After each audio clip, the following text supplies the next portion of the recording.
প্রিয় দর্শক মণ্ডলী, আমি এসেছি আজকে সাতক্ষীরার সেই ঐতিহ্যবাহী যে বসন্তপুর নদী বন্দর সেখানে। তো বসন্তপুর নদী বন্দরের ইতিহাস কিন্তু অনেক পুরনো।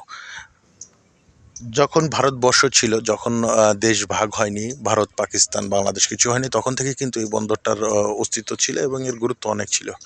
সে সময় কিন্তু নদী পারাপার হয়ে আপনারা যেটা দেখছেন অপর সাইডে যে প্রান্ত, ওখান থেকে কিন্তু মালামাল এই বন্দর হয়ে আসতো।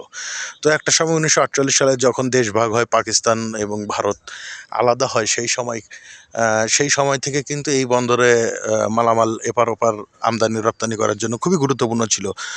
তো 1971 সালে যখন যুদ্ধ হয়, তারপরে কিন্তু একটা সময় এসে বন্দরের প্রয়োজনীয়তা আস্তে আস্তে কমে যায়। যখন ভোমরা স্থল বন্দর হয়, তখন অনেকটা আহ, পিছিয়ে পড়ে এই বন্দরটি। তারপর থেকে কিন্তু এক প্রকার আমদানি রপ্তানি বন্ধই আছে, মাঝে কিছু গরু আনা নেওয়া হলেও। তো এই বসন্তপুর নদী বন্দর নিয়ে কিন্তু দীর্ঘ ইতিহাস আছে আমাদের মাঝে, কিন্তু অনেকটা হারিয়ে যেতেই বসেছিল। তো সর্বশেষ সাতক্ষীরা জেলা আওয়ামী লীগের শিল্প ও বাণিজ্য বিষয়ক সম্পাদক শেখ এজাজ আহমেদ স্বপন ভাই, উনি কিন্তু উনি প্রথম কিন্তু এই বন্দরটাকে নতুনভাবে চালু করার জন্য দাবি তুলেছিলেন। পরবর্তীতে সেই আন্দোলন উনি সবার মাঝে ছড়িয়ে দেন। তার ফলশ্রুতিতে কিন্তু এখন এই বন্দরটি আবার চালু হচ্ছে।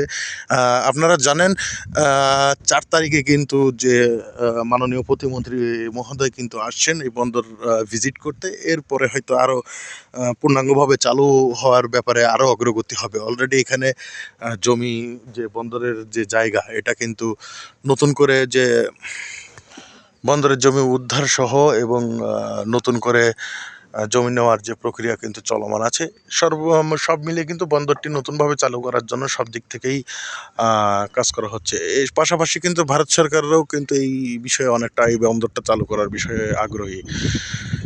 তো সর্বশেষ বন্দরটি যদি চালু হয়, তো এই অঞ্চলের কিন্তু আর্থসামাজিক এবং অবকাঠামোগত অনেক উন্নয়ন হবে, যেটা এখনও অনেক দিন চোখে পড়েনি। এটা কিন্তু একটা অবহেলিত এলাকা। এখানের লোকজনের কিন্তু এইভাবে নদী থেকে মাছ বা পোনা ধরে কিন্তু জীবন জীবিকা চলে। এবং এখানে কিন্তু মাটিটা অনেকটা লবণাক্ত হয়, কিন্তু ধান চাষটা হয় না। কিছুটা আপনার কিছুটা মৎস্য চাষ নির্ভর এরিয়া। তো বন্দরটা চালু হলে কিন্তু এই অর্থনীতিতে বহুমাত্রিক গতিশীলতা যোগ হবে, যার কারণে যেটা আমাদের সামগ্রিক অর্থনীতিতেও অবদান রাখবে, পাশাপাশি এই এলাকার আর্থসামাজিক উন্নয়নেও কাজ করবে। তো যাই হোক, আপনাদের বিস্তারিত বললাম এবং আপনাদের এই বিষয়ে আমি আবারও অবগত করব।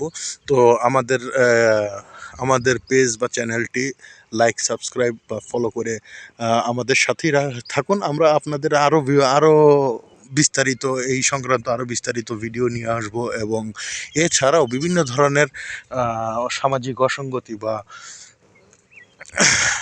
উন্নয়নের চিত্র আপনাদের সামনে তুলে ধরব। সে পর্যন্ত সবাই ভালো থাকুন। ধন্যবাদ।